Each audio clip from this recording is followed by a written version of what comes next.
A finales de los años 60 y sobre todo en los 70 se vive una etapa de cambios en el escultismo. Es el paso de una manera tradicional de funcionamiento a nuevas formas que irán incorporándose a la dinámica de los grupos.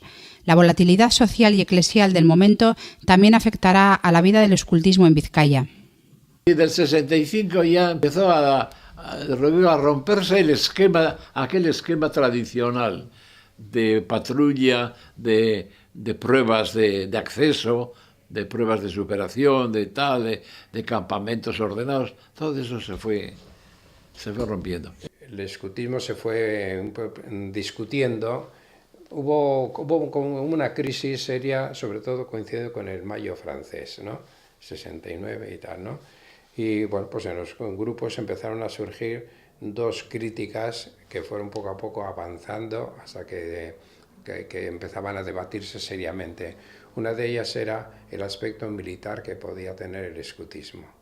La primera copia pues era del escultismo internacional, pero todo ese sentido militarista, aunque aquí no se llevaba mucho, pero la cosa de prueba, la cosa de galardones que te iban dando, pues empezó a sonar que eso estaba desfasado, ¿no? Pero luego se vio que quizá era mejor, no sé de dónde nació la idea, si aquí o vino de Cataluña, de organizar el campamento en torno a una empresa.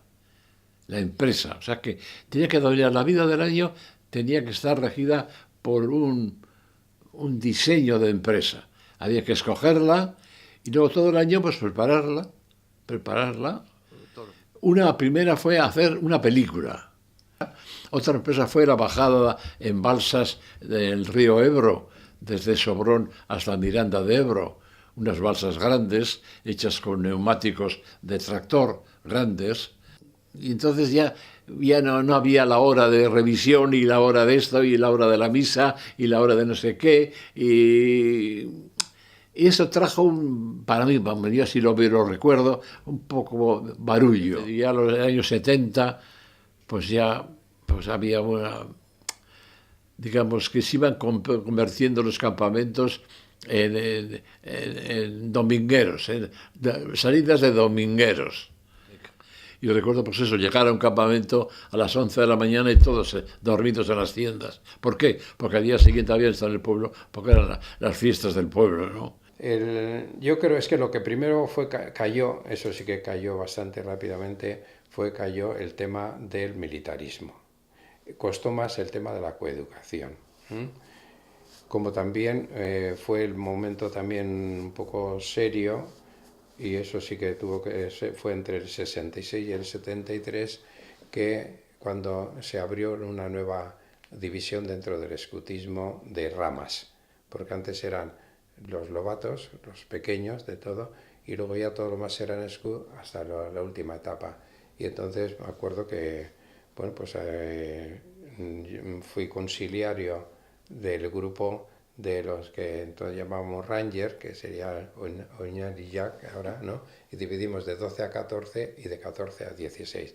Y para eso tuvimos bastante contacto con Cataluña.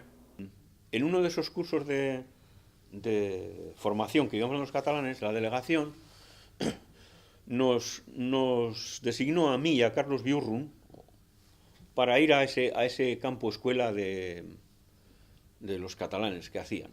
Había método, que había documentos, que había metodología de forma de hacer, de forma de actuar. No había improvisaciones. La primera etapa era mucho de improvisación, de buena voluntad. La segunda etapa, ya yo creo que a finales de los 60, era una etapa meticulosa y premeditadamente organizada. Cuando llegamos a Cataluña, nos encontramos con una cosa curiosa que nos dicen, bueno, ¿vosotros a qué campo venís? ¿Al de la separación de Rangers pioneros o al de tropa? Y nosotros cuajaos. Ya que nosotros la delegación en Vizcaya existe la tropa y venimos oficialmente, nos quedamos en el campo escuela que digamos tradicional. A los 4 meses vuelve a ir Carlos Biurrun para hablar ya con los catalanes, para informarse y para hacer la división Rangers pioneros que los catalanes ya llevaban como por lo que se ve, un año así funcionando. Y se inicia ya aquí en Vizcaya la división de la rama.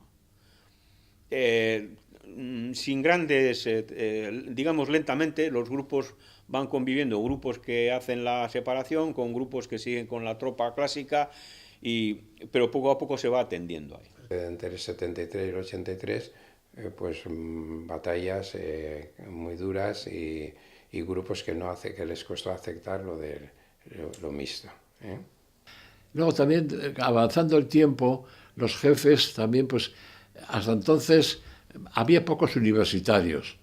Eran generalmente chicos que se formaban allá en alguna actividad profesional y podían atender bien a la tropa. Pero luego cuando empezaron a estudiar carreras y tenían que estudiar fuerte y tenían que ir a otro sitio, a Valladolid o no sé a dónde, pues había un cambio de jefes muy, muy continuo, no se consolidaban las cosas. Y bueno, pues eso, hay otros que se casaban, otros que iban a vivir a otra parte, hubo un trasiego de jefes. Entonces, quizá no hubo manera de seleccionar un buen personal.